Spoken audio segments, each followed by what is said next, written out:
Hello दोस्तों, Hamas समूह और इजरायल के बीच युद्ध काफ़ी तेज़ी से बढ़ता ही जा रहा है।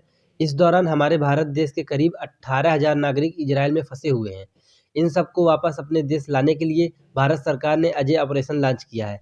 तो आइए जानते हैं हम फॉरेन मिनिस्टर ने इस पर क्या कहा। विदेश मंत्री एस जयशंकर ने एक पोस्ट में कहा, विशेष उड़ानें और अन्य व्यवस्थाएं की जा रही हैं। विदेश हमारे नागरिकों की भलाई के लिए पूरी तरह प्रतिबद्ध है। इजरायल में देश के दूतावास ने कहा कि वापसी के लिए पंजीकरण कराने वाले भारतीयों की पहली खेप को सूचित कर दिया गया है और उन्हें कल भारत के लिए पहली स्पेशल फ्लाइट में बिठाया जाएगा। इजरायल ने हमास के खिलाफ युद्ध चलाने के लिए आपातकालीन सरकार का गठन किया है।